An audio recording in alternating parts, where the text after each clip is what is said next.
नमी भक्ति है अपने हृदय को अर्थात अपने मन को छल प्रपंच से विकारों से मुक्त कर।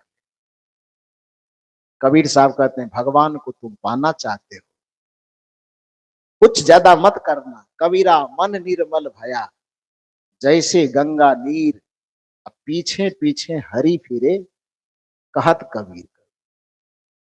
राम जी के दर्शन से अलग दर्शन हो गया क्या? जिस बात को कबीर साहब कह रहे हैं कि नवम सरल सब विधि छल हीना, मम भरोस ही हरस न दीना, और यदि इतना भक्ति कर लिए तो परिणाम क्या निकलेगा? निरमल मन जाना सो मोहि पावा, मोहि कपट छल छिद्र न भावा। राम जी कहते हैं कि 9 प्रकार की भक्ति करते हुए जिसने अपने मन को पूर्णतः निर्मल कर लिया, उस व्यक्ति को भगवान खोजने की जरूरत नहीं पड़ेगी। भगवान खोजते खोजते उसके दरवाजे को खटखटाएगा कि हम आ गए। तुम वो सारी शर्त पूरे कर दिए हो जो भगवान पाने के लिए, भगवान को उपलब्ध होने के लिए काफी था। बस इतना करो, निर्मल मन जन सो मोहि पावा, मोहि कपट छल छिद्र न भावा। कबीर साहब से पूछा आप क्या कहते हैं? कबीर साहब ने कहा हम भी तो वही कब से कह रहे हैं। कबीरा मन निर्मल भया, जैसे गंगा नीर, पीछे पीछे हरि फिरे, कहत कबीर कबीर। अब इस जगह राम जी करे निर्मल मन जन सो मोहि पावा, कबीर साहब कह रहे कि कबीरा मन निर्मल भया, जैसे गंगा नीर, पीछे पीछे हरि फिरे, कहत कबीर कबीर। कबीर कौन नजरिए से सनातन के विरोधी लगते हैं? कबीर के दर्शन में किस जगह पर सनातन की विरुद्ध आपको गंध नजर आती? कौन बात ऐसी लगती है कि कबीर साहब पूजा के विरोधी आपको नजर आ रहे हैं? कौन बात ऐसी लगती है जो कबीर धर्म के विरोधी नजर आ रहे हैं? और यदि कबीर धर्म के विरोधी हुए तो फिर राम जी भी धर्म के विरोधी हो जाएंगे। यदि कबीर सनातन के विरोधी हुए तो राम जी को भी सनातन का विरोधी कहना पड़ेगा, क्योंकि भक्ति के किसी भी पद्धति में राम जी ने न तो दिया का नाम लिया, ये नवधा भक्ति जो गिना है कहीं आया क्या? पान प्रसाद फूल कर्मकांड यज्ञ हवन कथा कीर्तन कहीं से आया कुछ हो? नहीं आया ना। और कबीर साहब यदि अपने संस्कृति के अंतर्गत, अपने दर्शन के अंतर्गत इस चीज को नहीं लाते हैं तो कुछ लोगों को लगता है कि कबीर साहब सनातन के खिलाफ है। बहुत मैं आगे निकल गया। जिस पॉइंट पर मैं आना चाहता था वहां पुनः मैं आपको लाऊं। वो मैं ये लाना चाहता था कि जो वेदांत होता है, वेदांत जिसको कहा जाता है, उपनिषदों के सारांश को जो वेदांत कहा जाता है, वही सनातन का मेन फिलॉसफी, वो मेन पॉइंट है। वो वेद से अलग चीज नहीं है, वेद का चौथा हिस्सा है।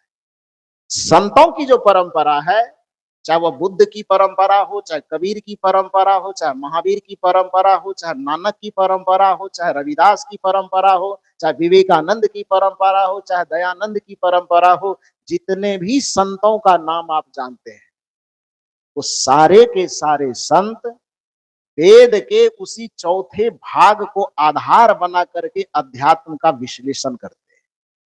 समझ गए? उसमें कबीर साहब अलग नहीं है।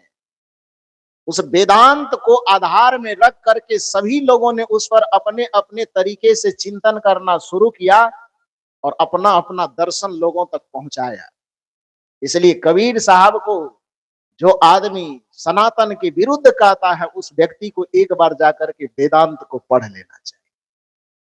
जो कबीर साहब को सनातन के विरुद्ध कहते हैं, उस व्यक्ति को एक बार 6 शास्त्र जिसका नाम लोग गिनता है ना, हालांकि है शास्त्र में, बार बार कहता हूं, कितने शास्त्र हैं? 9 शास्त्र है। लेकिन पंडित जी बताया अभी तक में लोगों को कितना? 6 शास्त्र बताया। वो तो सौभाग्य मनाइए विश्वविद्यालय का कि हम लोग गए तो 3 ठो जो हम लोगों से छीना गया था तो हम लोग समझ करके 3 ठो ऐड। आपके ही बच्चे यदि कहीं कथा कीर्तन में जाता है, सत्संग में सुनता है और सत्संग में सुनाया जाता है 4 वेद 6 शास्त्र, लेकिन वो कथा सुनाने वाले का बच्चा भी जाएगा ना यूपीएससी का परीक्षा देने, प्रोफेसर का परीक्षा देने, आईएएस आईपीएस का परीक्षा देने, कहीं संजोग से क्वेश्चन में आ गया कितने शास्त्र हैं, वहां क्या लिखेगा वो? 6 लिखेगा, फेल कर जाएगा। वहां पर वो 6 नहीं लिखेगा, वहां पर उसको 9 लिखना पड़ेगा। 9 कौन कौन लिखेगा? इन शास्त्रों को गिनाया गया, मुख्य रूप से गिनाया गया किसको किसको? सांख्य दर्शन को गिनाया गया, वैशेषिक दर्शन को गिनाया गया, न्याय दर्शन को गिनाया गया, मीमांसा दर्शन को गिनाया गया, योग दर्शन को गिनाया गया, और अंतिम में जिसकी चर्चा अभी कर रहे थे, ब्रह्मसूत्र जिसको वेदांत कहते हैं, उस ब्रह्मसूत्र को गिनाया गया। सब मिला के कितना हुआ? 6 हुआ। इनकी गिनती होती है। बाकी 3 को लोगों ने इसलिए छांटा कि इसको यदि रखेंगे तो हम लोग जो धर्म के नाम पे थोड़ा बहुत धंधा रोजगार चलाते हैं, वो धंधा रोजगार पर ये डायरेक्ट हथौड़ा मारता है। तो इसलिए लोगों के दिमाग से ही उसको गायब करने की कोशिश से गिनती से ही बाहर कर दिया उसको। वह कौन कौन शास्त्र है? बौद्ध शास्त्र, बौद्ध दर्शन, जैन शास्त्र और चारवाक शास्त्र। चारवाक दर्शन, जैन, बौद्ध और चारवाक, इस 3 को गिनती से बाहर कर दिया। लेकिन गिनती से बाहर कहाँ हुआ? केवल कथाओं के पंडाल में। विश्वविद्यालय में गिनती से बाहर नहीं है, कर ही नहीं पाएगा। विश्वविद्यालय तक, वहां तक पहुंचने न स्वाहा स्वाहा करने वाले लोगों का, तो वहां कैसे करेगा? वहां नहीं, कर ही नहीं पाएगा। तो 4 वेद, कथाओं के अनुसार 6 शास्त्र, लेकिन ओरिजिनल में 9 शास्त्र। उन शास्त्रों में भी कहीं पर कोई एक भी जगह पर कर्मकांड की कहीं कोई चर्चा नहीं। वेद में है, उपनिषदों में, जो वेद में कर्मकांड भरे, कबीर साहब क्या आलोचना करेगा उतना, जितना आलोचना उपनिषदों में हुआ है कर्मकांड का। कुछ लोग सीधे आरोप लगाते हैं कि खाली कबीरपंथी सब आलोचना करते हैं।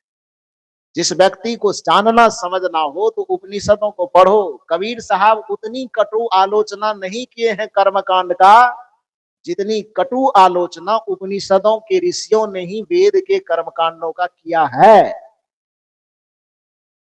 उसको कोई जाके देखे तो वेद का जो चौथा हिस्सा है, जिसको उपनिषद कहते हैं, और उपनिषदों के सार निचोड़ को वेदांत कहते हैं, उसी वेदांत के आधार पर संतों का ज्ञान है, उसी वेदांत के आधार पर सदगुरु कबीर साहब का भी ज्ञान है। इसलिए कबीर साहब के ज्ञान को सनातन विरोधी कहने की भूल कभी नहीं करनी चाहिए।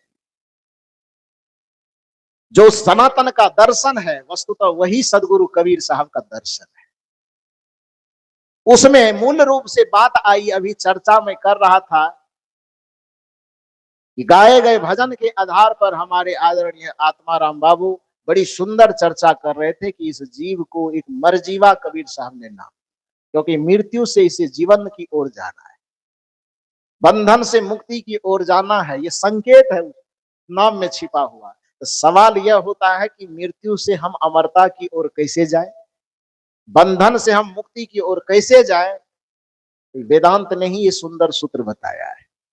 वेदांत में सुंदर सूत्र है जो कबीर साहब भी इससे सहमत है, क्योंकि वेदांत में बहुत सारी ऐसी बातें जो केवल आत्मज्ञान की चर्चा है।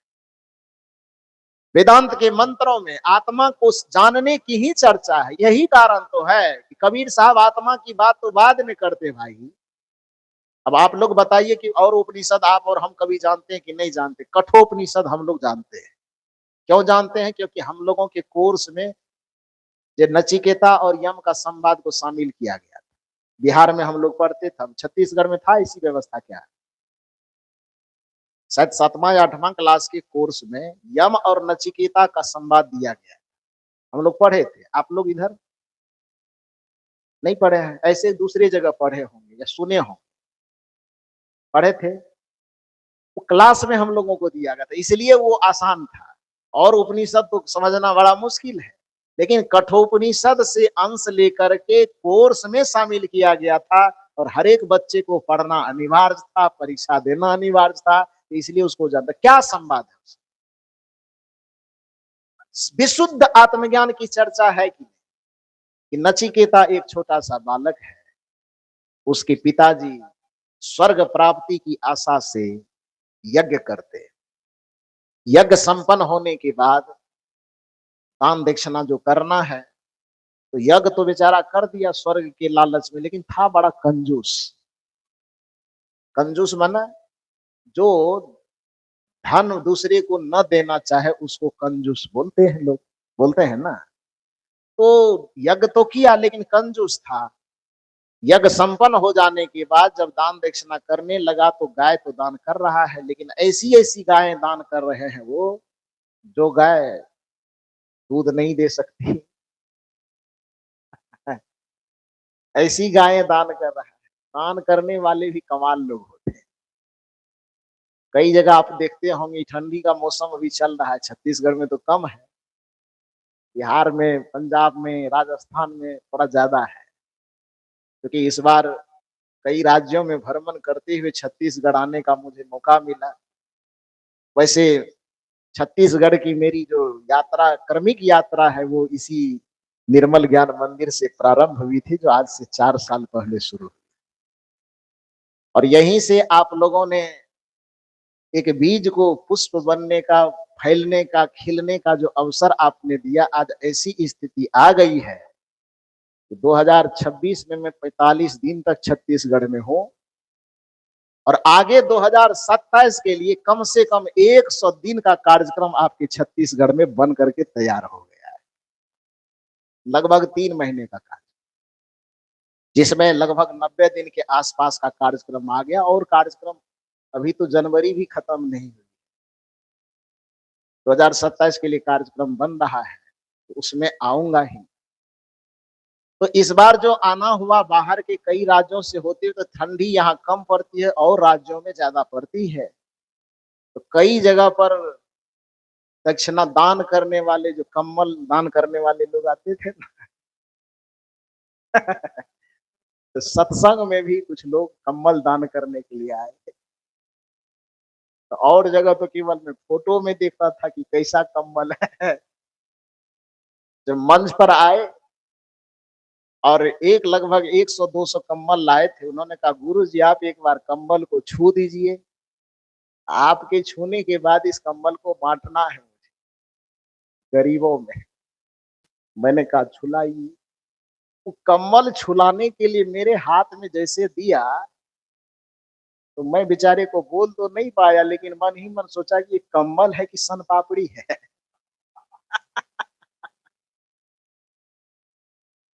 वो ठंडी को भगाने की तो बात छोड़िए, हमें लगता है कि हल्की हवा, जो हवा पीपल के पत्ते को भी हिला दे, इतनी सी हवा भी उस कम्बल को लग जाए तो बेचारा कम्बल को ही ठंडी मार दे। लेकिन वो कम्बल किस लिए है? मैं वो बेचारे दान करने वाले को तो मन ही मन धन्यवाद दिया ही। सबसे ज्यादा धन्यवाद दिया उस कंबल बनाने वाले फैक्ट्री वाले को, कि धन्य हो फैक्ट्री वाले। हाँ, कमाल है, कैसा कैसा दान करवाते हो। दानदाता की जय। वैसा ही दानदाता रहा होगा नचिकेता के पिताजी। गाय दान करना है, गिनती में होनी चाहिए कि गाय दान की सैकड़ों हजारों, लेकिन वो गाय कैसी है? ऐसी गाय है जो दूध नहीं दे सकती। उसके पीठ और पेट ऐसे मिले हुए हैं कि पता नहीं चल पा रहा कि पीठ किधर है और पेट किधर है। हड्डियां गिनी जा सकती है। इस तरह की गाय दान। नचिकेता छोटा सा बालक, बच्चे मन के सच्चे होते हैं, उस माता पिता नहीं देखते, उस सच को सच की निगाह से देखते हैं, इसलिए बच्चे को भगवान का रूप कहा जाता है। तो जो नचिकेता बगल में बैठा था, वो देखा कि मेरे पिताजी यज्ञ तो बड़ा सुंदर अरमान से करवाए, लेकिन ये गैया जो दान करे, गैया गाय के जैसा दिख ही नहीं रहा है। हड्डी गुड्डी ऐसी दिख रही कि पता नहीं चल पा रहा कि गाय है कि बकरी है। तो उन्होंने कहा कि अच्छा, तो ऐसा क्या पिताजी, बहन ये ऐसा दक्षिणा क्यों दे रहे, दान क्यों कर रहे हैं, कुछ अच्छा चीज दीजिए। मैं सुना हूं बड़े बुजुर्गों से कि दान अच्छे चीज का करना चाहिए, आप ये क्यों दे रहे हैं? अब इतने लोगों के बीच में वो बच्चा टोक रहा है, तो बड़े होने का तो यही अहंकार है। छोटे यदि अच्छे बात भी कहे तो सुनने में अच्छा नहीं लगता है, लेकिन जहां पर अहंकार नहीं होता है, बच्चों की बात तो छोड़ो, छोटों की बात छोड़ो, दीवार पर भी कोई अच्छी बात लिखी हुई है तो उसको भी लोग वेद वचन समझ करके ग्रहण कर लेते। यही तो हमारी संस्कृति सिखाती है कि फूलों से नित हंसना सीखो, भौरों से नित गाना, तरु की झुकी डालियों से सीखो शीश झुकाना, दूध तथा पानी से सीखो मिलना और मिलाना, सीख हवा के झोंकों से लो कोमल भाव बहाना।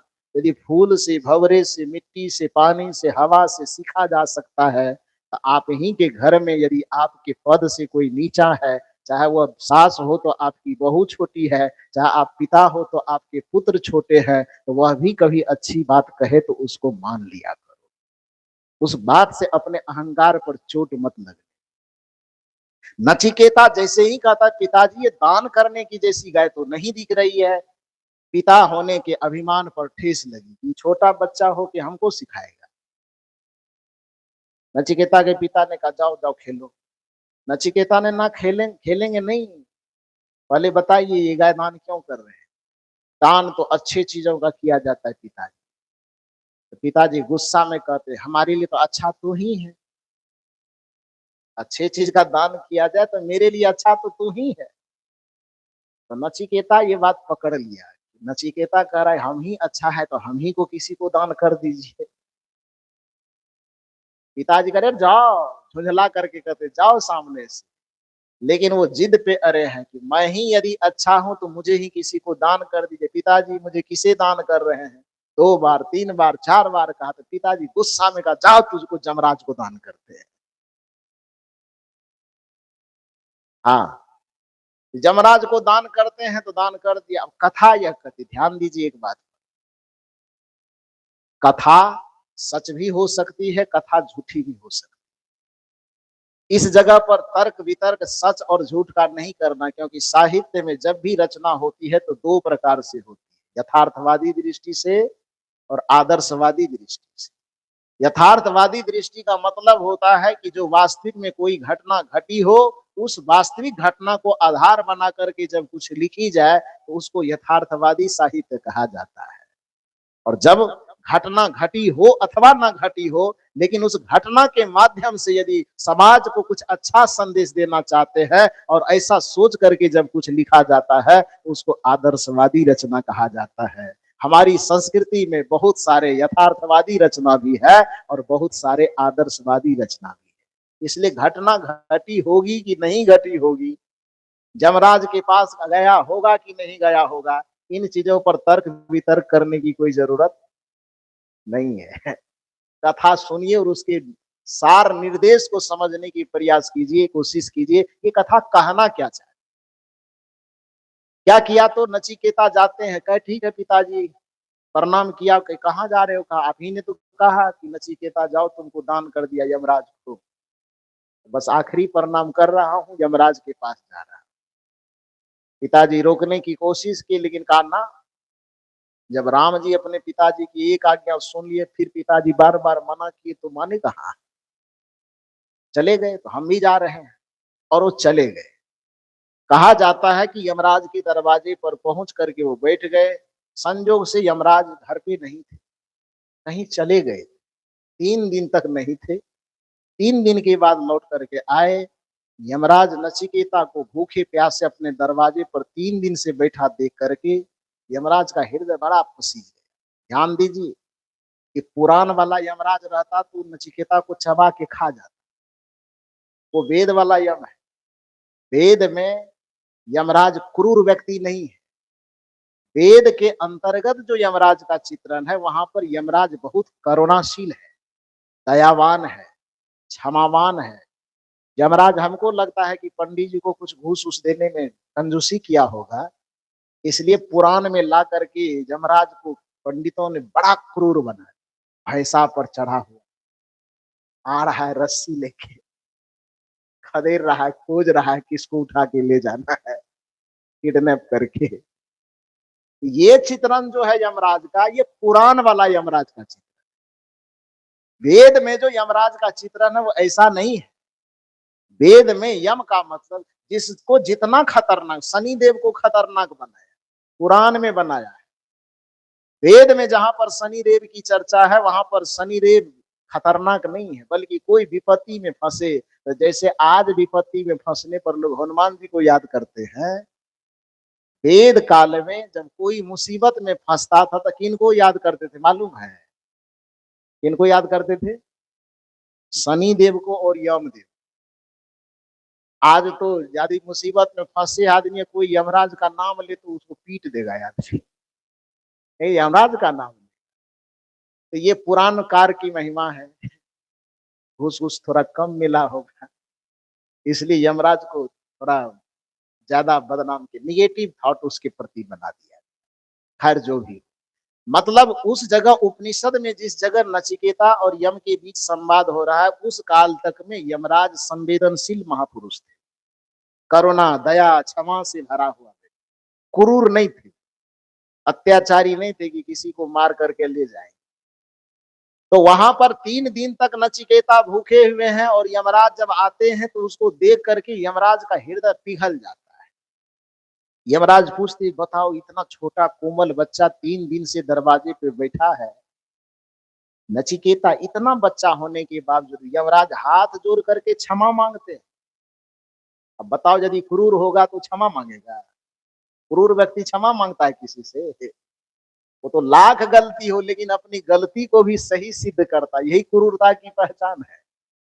और जो अपनी गलती हो ना भी हो फिर भी क्षमा मांग ले उसको क्रूर नहीं कहा जाता, उसको संवेदनशील कहा जाता है ना। तो नचिकेता उनके दरवाजे पर 3 दिन तक भूखे रहे, इसके लिए पहले दोनों हाथ जोड़ करके क्षमा, हे बाल भगवान आप मेरे दरवाजे पे आए, 3 दिन तक आपको भूखे रह करके मेरा इंतजार करना पड़ा, इसके लिए मैं आपसे क्षमा चाहता हूं। और 3 दिन जो आप भूखे रहे इसके बदले में मैं आपको 3 वरदान मांगने का अवसर देता हूं, 3 वरदान आप मांग सकते हैं। नचिकेता ने कहा ठीक है। वो सोचा बेचारा यमराज, नचिकेता छोटा बच्चा है, किसी तरह चॉकलेट पे 50 पैसा 1 रुपए वाला टॉफी पकड़ाएंगे काम चल जाएगा, यही सोच के 3 वरदान मांगने का अवसर दिया। लेकिन उसको पता नहीं था कि ये बच्चा जो है ये भिलाई से आया है, नेहरू नगर से, ये भारत का बच्चा है, ये यमराज जी को पता नहीं था। वो सोचे कि टॉफी वगैरह से काम चल जाएगा, तो कहे 3 वरदान मांगो। तो नचिकेता ने कहा ठीक है, पहला वरदान यह दीजिए कि जिस काम को, जिस मनोकामना को लेकर के मेरे पिताजी यज्ञ कर रहे थे, हालांकि गलती किया उन्होंने, यज्ञ किया और दान दक्षिणा करने में गड़बड़ कर दिया, यज्ञ उसका सफल नहीं होगा ये मुझे पता है, लेकिन आप वरदान देने, देखिए यही भारतीय संस्कृति है। एक पिता अपने पुत्र को कितना भी डांटे मारे, पिता से पुत्र अलग हो जाए, लेकिन दोनों के आत्मा का जो लगाव होता है वह दूर रह करके भी वह पास में जो रहे, ये भारतीय संस्कृति का पुत्र है और पिता है, ये भारत की विशेषता है। नचिकेता दूर है, पिता की डांट खा करके जमराज के पास गया, लेकिन फिर भी पिता के प्रति मन में इतनी श्रद्धा है कि 3 वरदान मांगने का अवसर मिला। तो नचिकेता कहता है कि पहला वरदान मुझे यह दीजिए कि जिस मनोकामना को लेकर के मेरे पिताजी यज्ञ कर रहे थे, हालांकि यज्ञ का विधान उसको सफल नहीं होने देगा, लेकिन मैं आपके पास आया हूं, उस वरदान का उपयोग मैं ये करना चाहूंगा कि मेरे पिताजी जिस कामना को लेकर के यज्ञ कर रहे थे उनकी कामना सफल हो जाए। यमराज को लगा ये तो टॉफी वाला ही वरदान है। यमराज ने कहा तथास्तु, जाओ। फिर कहा और दूसरा वरदान मांगो। दूसरा वरदान यह दीजिए कि पहले यदि मैं यहाँ से लौट के जाऊं, आप तो मारिएगा नहीं मुझे पता है, इसलिए यहां से जब मैं लौट करके जाऊं तो मेरे पिताजी पहले जैसे मुझसे पहले दुलार प्यार करते थे, वही स्नेह वही प्यार मेरे प्रति उनके हृदय में फिर से जग जाए। यमराज के लिए ये भी लगा कि ये भी टॉफी वाला ही वरदान है। उन्होंने कहा तथास्तु। मन ही मन बेचारा सोच रहा है तो आखिर बच्चा ही वरदान कैसा कैसा मांग रहा है। लेकिन यमराज को पता नहीं था कि अब रच्चा में फंसेंगे हम, कि 2 वरदान तो बड़ी आसानी से सहजता से दे दी, अब कहा तीसरा वरदान। नचिकेता ने यमराज से कहा पानी वगैरह बगल में है तो पी लीजिए।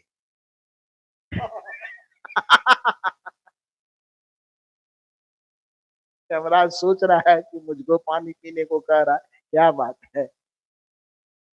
नचिकेता कहते हैं कि तीसरा वरदान मुझे यह दीजिए, यही कबीर का दर्शन है, जिसको आप सनातन के अलग कहते हो। देखो, सनातन धर्म का बच्चा टीका लगाने की बात नहीं करे। वैसे मैं ये मत समझिए कि मैं बार बार ये कह रहा हूं तो टीका लगाने वाले का मैं विरोध कर रहा हूं, क्षमा करना। आप लगाते हो लगाओ, कोई दिक्कत नहीं है, लेकिन न लगाने वाले की आलोचना मत करो। आप मंदिर में जाते हो, जाओ, शुभकामना है आपको, लेकिन जो न जाते हैं उसको आप नास्तिक मत कह दो। आप पूजा करते हो, आपकी मर्जी, करो न, कौन मना करता है, लेकिन वो भी थोड़ा संयमी तरीका से करो। ऐसा नहीं कि भगवान का नाम इधर ले रहे हैं और मूड बनाने के लिए दारू भी पी रहे हैं। तब कैसे होगा। जा रहे शंकर जी की पूजा करने के लिए, कांधे पे जल चढ़ा हुआ है, कांवर में भरा हुआ है, और साइड में कांवर रख करके दारू चल रहा है, तो कैसे काम चले। अरे दिखाओ भक्ति, व्यवहारिक भक्ति भी करते हो भाई, तो थोड़ा संयम से करो ना, उससे कुछ फायदा होगा। लेकिन भक्ति के नाम पे इतना नाच, इतना तमाशा, इतना दिखावा करते हो, तो ठीक है, वो भी तुमको मुबारक, लेकिन जो न कर रहे हो उसको कम से कम नास्तिक तो मत कहो। आप कर रहे हो, आपको जैसे करना है वो आपकी मर्जी, कौन मना करने जाता है। मैं भी मना नहीं कर रहा, लेकिन यदि हम वैसा न करके कोई दूसरे तरीके से भक्ति कर रहे हैं, तो आप कम से कम हम पर तो उंगली मत उठाओ। और यदि हम पर उंगली उठाओगे, अब का कबीर समाज, अब का कबीर का बच्चा ऐसा नहीं है कि तुम्हारे उंगली देख करके डर जाएंगे। अब उसमें इतनी ताकत आई है कि वो तुम्हारे आंख में आंख मिला करके पूछेगा कि कौन सा शास्त्र लेकर के तुम आना चाहते हो, जरा सा सामने में लेके आओ और साबित करो कि तुम कैसे सनातनी हो और हम कैसे सनातन के विरोधी है। साबित नहीं कर पाएगा, इसलिए नहीं कर पाएगा क्योंकि जिस शास्त्र को तुम पढ़ करके चिल्ला रहे हो, उसी शास्त्र को हम भी पढ़ना चाहते हैं, और शायद तुमसे कहीं ज्यादा पढ़ करके जानते हैं। जिन जिन शास्त्रों का विश्लेषण तुम कर सकते हो, वो शास्त्र अब हमारी नजर से दूर नहीं है, उन शास्त्रों को हम भी पढ़ते हैं। इसलिए कम से कम भैया मेरे, तुम जो करते हो तुम्हें मुबारक, लेकिन आप हम पर उंगली मत उठाओ, आंखें मत दिखाओ कि ये नास्तिक है, ये कबीरपंथी सब जो है ना, निर्गुनिया सब है, सब चीज पूजा पाठ नहीं मानता है, सनातन का विरोध। कैसे। मूल बात मैं ये कहना चाहता हूं कि जो नचिकेता और यमराज के संवाद में ये बात आई है, अब यहां नचिकेता जो प्रश्न कर रहा है वो सनातन धर्म का प्रश्न है। नचिकेता कहते हैं कि हे यमराज, मैं जानता हूं कि आप मृत्यु के देवता माने जाते हैं। दुनिया की जितनी आत्माएं आती है, उस आत्मा के कर्म फल को आपसे ज्यादा कोई नहीं जानता है।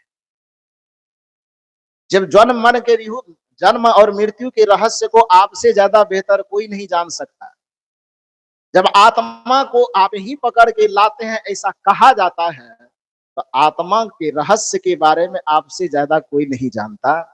आप तीसरा वरदान मुझे देना चाहते हैं, तो आप मुझे शिष्य रूप में स्वीकार करके आत्मज्ञान दीजिए मुझे, इसके अलावा मुझे तीसरा वरदान में और कुछ नहीं चाहिए। ये सनातन धर्म है। जिस आत्मज्ञान की मांग यमराज से नचिकेता कर रहे हैं, कबीर साहब कहते वही आत्मज्ञान दुनिया के हर एक लोगों की जरूरत है, क्योंकि जब तक आत्मज्ञान की प्राप्ति नहीं करेगा, ये बाहर दुनिया में भटकते रहेगा, लेकिन कल्याण और मुक्ति को कभी प्राप्त नहीं कर पाएगा।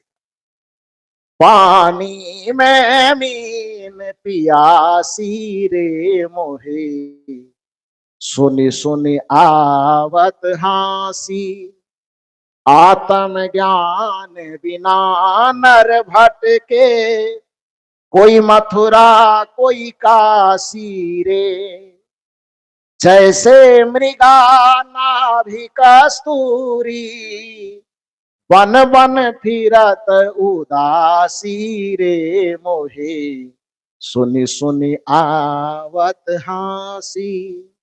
पानी में पानी में मीन पियासी रे मोहे, सुनि सुनि आवत हासी।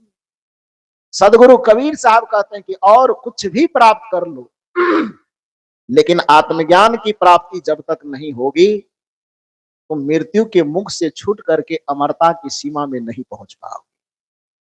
तुम बंधन से मुक्त होकर के मुक्ति के अनुभव नहीं कर पाओगे।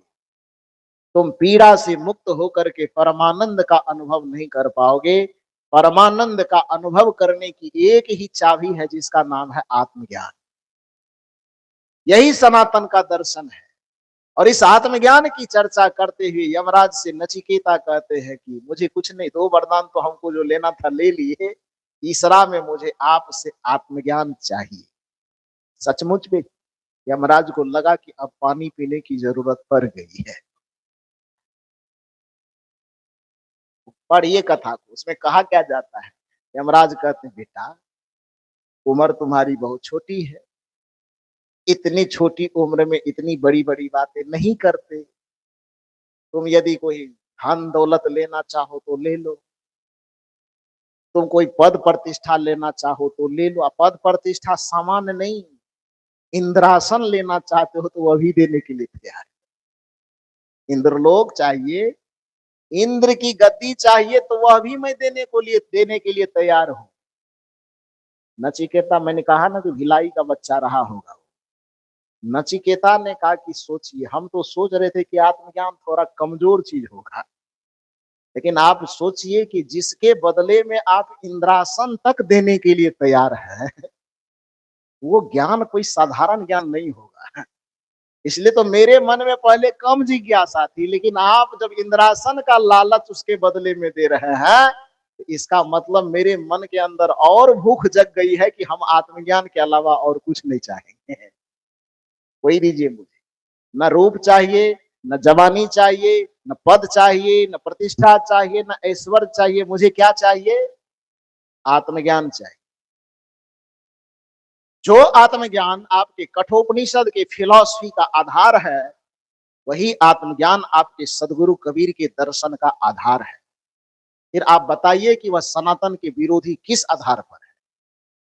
आप यदि यह समझाना चाहते, वही सनातन का दर्शन, वही आत्मज्ञान का दर्शन कहता है वेदांत के उन शब्दों में कि जो व्यक्ति इस संसार में मृत्यु के मुख से बच करके अमरता की ओर जाना चाहता है, उसके लिए वेदांत ने 3 सूत्र दिया है। अब इन तीनों सूत्रों पर थोड़ी चर्चा करके बात को मैं विराम दूंगा। वो 3 सूत्र क्या है? वह 3 सूत्र है तमसो मां ज्योतिर्गमय।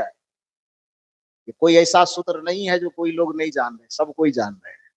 बचपन से सुने भी हैं, कहीं ना कहीं पढ़े भी हैं, और संजोग से आज बसंत पंचमी का दिन है, बच्चों का सबसे प्यारा त्योहार, विद्यार्थियों का, है ना। इधर के लोग लगता है थोड़ा कम धूमधाम से उसे मनाते हैं, बिहार यूपी में तो ये पूछिए मत, मेला है।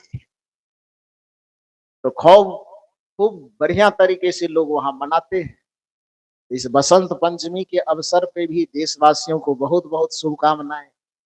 तो इस बेला में सरस्वती जी की जब वंदना की जाती, तो उस वंदना में भी इस चीज का जिक्र होता है, तमसो मां ज्योतिर्गमय, असतो मां सदगमय, मृत्युर्मा अमृतगमय। ये 3 सूत्र जो है, ये किसका सूत्र है? वेदांत का सूत्र है। अमरता को पाने का इससे बेहतरीन सूत्र और कुछ नहीं हो सकता, और इस सूत्र का दुनिया का कोई भी समझदार आदमी विरोध नहीं कर सकता है। कबीर साहब, सोचिए कि उस ज्योति से उसको कितना लगाव होगा, उस प्रकाश तत्व से कितना लगाव होगा, जो वेदांत का प्रथम वाक्य लोगों के दिमाग तक पहुंच रहा है, तमसो मां ज्योतिर्गमय है। लोग कहते हैं कि कबीर साहब सनातन के विरोधी है। जिस ज्योति की चर्चा वेदांत का पहला मंत्र माना जाता है, सदगुरु कबीर साहब के बीजक को जो पढ़ने वाले लोग हैं वो जानते हैं कि बीजक की पहली रामायणी की पहली पंक्ति जब पढ़ी जाती है तो पहला लाइन क्या आता है? अंतर ज्योति शब्द एक नारी, हरि ब्रह्माता के त्रिपुरारी। ज्योति शब्द आया कि नहीं? साधना जब करेंगे आप तो साधना करने के परिणाम में आपके हृदय में सबसे पहले क्या प्रकट होगा? कबीर साहब ने कहा है, शून्य सहज मन सुमिरते प्रगट भई एक। आगे बोलिए। सब प्रवचन हम ही करेंगे, ज्यादा कर्जा खाए हैं आपका की? मतलब जितना आप लोग खाए उतने तो खिलाए, हमको ज्यादा कहाँ खिलाए? तो थोड़ा थोड़ा जवाब दीजिए। तो शून्य सहज मन सुमिरते प्रगट भई एक ज्योत, बलिहारी तेहि पुरुष की निरावलंब जो होत। कबीर साहब की साखी है कि नहीं? वेदांत का दर्शन ज्योति की चर्चा करते हैं तो कबीर का दर्शन भी ज्योति की चर्चा करते हैं। हालांकि उस ज्योति का जो आप अर्थ करते हैं, जो पंडित लोग उसका अर्थ करते, वो अर्थ नहीं है। ज्योति का अर्थ तमसो मां ज्योतिर्गम्य, तम मन अंधकार, ज्योति मन प्रकाश। तमसो मां, मां शब्द का मतलब कोई देवी पर मत चले जाए। मां शब्द संस्कृत का निषेधात्मक शब्द है। मां का अर्थ होता है नहीं। इसलिए माया शब्द जो है, जिसको अभी भजन में सुन रहे थे, माया, तो माया का सीधा सा अर्थ ही होता है माया, दो शब्दों का संयोग है। मां मन नहीं, या मन जो दिखने में वास्तविक लगता हो किंतु वास्तव में उसका कोई अस्तित्व न हो या शाश्वत अस्तित्व न हो, उसको क्या कहा जाता है? माया। माया, या जो दिख रहा है, मां अस्तित्व नहीं है। तो जो दिखे सच लेकिन वास्तव में हो झूठ, उसको क्या कहा जाता है? माया। इसलिए माया का एक नाम है मिथ्या। शंकराचार्य ने कहा कि ब्रह्म सत्यम जगत मिथ्या। मिथ्या कहा, ध्यान दीजिए, झूठ नहीं कहा। मिथ्या में और झूठ में अंतर होता है। क्या अंतर होता है? मिथ्या और झूठ में अंतर वही होता है जैसे कोई व्यक्ति कहे कि कहीं धरती और आसमान सट रहा है, एक दूसरे में समा रहे हैं, ये सच होगा कि झूठ होगा? जी, झूठ नहीं होगा। झूठ नहीं होगा और सच भी नहीं। क्यों?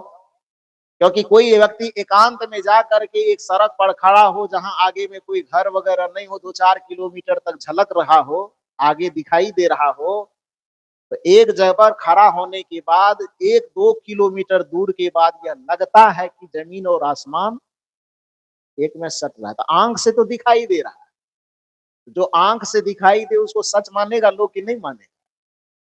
तो आंख से दिखाई दे रहा है कि जरूर जमीन और आसमान एक दूसरे में सट रहा है, तो आंख से देखने पर वो सच लग रहा है। लेकिन उस 1 किलोमीटर जा करके वहां पर आदमी पहुंच करके देखे तो वहां वास्तविकता क्या झलकेगी? और क्या हो गया? वो सच नहीं है। तो जो कुछ दूर से सच दिखाई दे और जगह पर पहुंचने पर फिर वही चीज झूठ दिखाई दे, तो जो सच और झूठ दोनों के करीब हो, जो न तो सच हो न झूठ हो, जो सच भी हो और झूठ भी हो, उसी को दर्शन की भाषा में क्या कहा जाता है? मिथ्या कहा जाता है। इसलिए जगत और जगत के संबंध को डायरेक्ट झूठ नहीं कहा है दार्शनिकों ने, बल्कि जगत और जगत के संबंधों को मिथ्या कहा है। ब्रह्म सत्यम जगत मिथ्या। जो दिखने में सच भी लगे और वास्तव में सच न भी हो, उसी को मिथ्या कहा जाता है। तो यहाँ पर मां शब्द, जो माया को जो मिथ्या का रूपक दिया गया, उसके पीछे का तर्क यही है कि मां मन नहीं, अया मन जो प्रतीत तो होता है किंतु उसकी सत्ता न हो, उसको माया कहा जाता है। इसलिए मां शब्द जो है वह निषेधात्मक शब्द है। तमसो मां ज्योतिर्गमय। यदि आप अपने जीवन का उद्धार चाहते हैं तो कबीर साहब का दर्शन, वेद का दर्शन, वेदांत का दर्शन, उपनिषद का दर्शन और सबको समेट के कह दीजिए तो सनातन का दर्शन यह कहता है कि जिस व्यक्ति को अंधकार से प्रकाश की ओर जाना हो वो सत्संग की शरण ले, जिस व्यक्ति को असत्य से सत्य में जाना हो वो सत्संग की शरण ले, और जिस व्यक्ति को मृत्यु और मां अमृत गमय, मृत्यु से बच करके अमरता में प्रवेश करना हो उस व्यक्ति को सत्संग का शरण लेना चाहिए, गुरु का शरण लेना चाहिए। यही सनातन का दर्शन है। और जो सनातन का दर्शन है वही सदगुरु कबीर का दर्शन है। इसलिए किसी व्यक्ति को ये भ्रम नहीं रहना चाहिए कि कबीर साहब ने सनातन के विरुद्ध में कोई बात की ना। वो नासमझ लोग हैं जो कबीर साहब पर ये आरोप लगाते। वस्तुतः सदगुरु कबीर अथवा संतों की परंपरा ही सच्चे सनातन के प्रचारक है। संतों की परंपरा ही सनातन संस्कृति के उद्धारक है। संतों की परंपरा ही सनातन के सबसे बड़े संरक्षक हैं। और इसको बताने के लिए मैंने 1 घंटे से जो भूमिका बनानी थी वो बना करके मैंने आप लोगों से कहे। आप लोग इतना धैर्य पूर्वक, इतना शांत चित्त और एकाग्र होकर के मेरी बातों को सुनते हैं, इसके लिए आप सबों को बहुत बहुत साधुवाद देता हूँ, बहुत बहुत धन्यवाद देता हूँ। समय लगभग हो गया होगा, तो आप सबों को बहुत बहुत साधुवाद देते हुए मंचासीन हमारे जितने पूज्य संत गुरुजन हैं सबके चरणों में कोटि कोटि नमन वंदन करते हुए दर्शक दीर्घा में विराजमान सभी देव एवं देवियों के हृदय में स्थित उस परमात्मा रमैया राम को सादर प्रणाम करते हुए मैं अपनी वाणी को इस सत्र में विराम देता हूँ।